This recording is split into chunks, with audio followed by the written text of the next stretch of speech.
I'd love to just say one word, and that's thanks.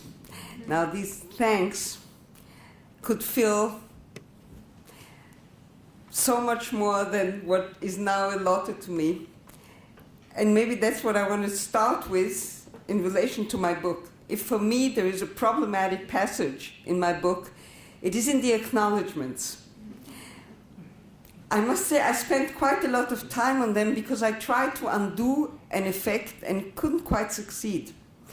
I wrote this book in the past few years when I was here in Israel, and where really a miracle happened to me. I found a new home. I had not expected that, and that is a home made of people, of friends, of colleagues that I could never have dreamt of. The problematic aspect of my acknowledgements was that I remembered so many conversations and so many moments of deep inspiration that went into this book, that it became a list of names that was completely not appropriate to what I wanted to thank for.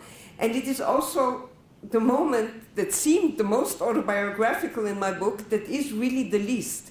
Because each one of these now seemingly names, behind each of these names was a relationship, a one-to-one deep encounter. I end my book with the following. The evening of the Jewish dimension in modernist thought may well have arrived. In Judaism, however, the falling of dusk begins a new day, and as Benjamin reminds us, the Jews are not permitted to investigate the future. So whatever there is behind that window remains an open possibility. I want to show you to end a discovery that was not made by me, and I did not include it in the book. But especially on this last note of maybe my indeed raising my paw somewhere and then taking it away, sometimes afraid myself that I don't believe in opposition, only if anything in subversion. I was fascinated by a discovery that was made by the artist Rebecca Quaitman, who did this painting that is now in the Israel Museum. It got to the museum not only because they were interested and bought it, but in a more complicated way. Rebecca Quaitman noticed that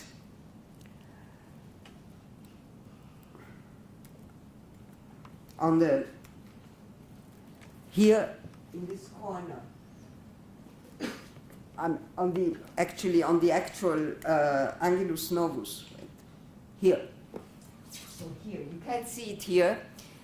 There are two initials, LC, and she became very intrigued by this because she was working on the Angelus Novus and Benjamin, and had this beautiful exhibition in the Tel Aviv Museum.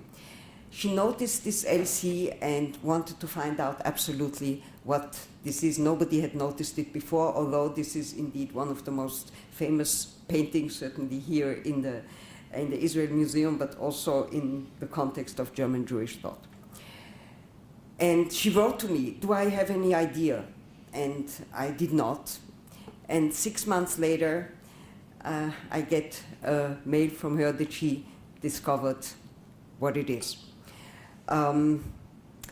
The Israel Museum helped her first with an X-ray machine, but it didn't get through because behind the Angelus Novus was printer's ink, black printer's ink, so it's painted on that, and the normal machine couldn't get through. So the Israel Museum provided her with another machine, and to thank the museum, she then gave them this painting. And this is what she discovered, that clay painted his Angelus Novus on. This is an old print of Cranach's Luther. So my journey that leads me here started years ago, maybe 7 years ago, when I came here to explore the Israeli reception of Walter Benjamin. And this is when I first met Steve, and many, many things developed since then.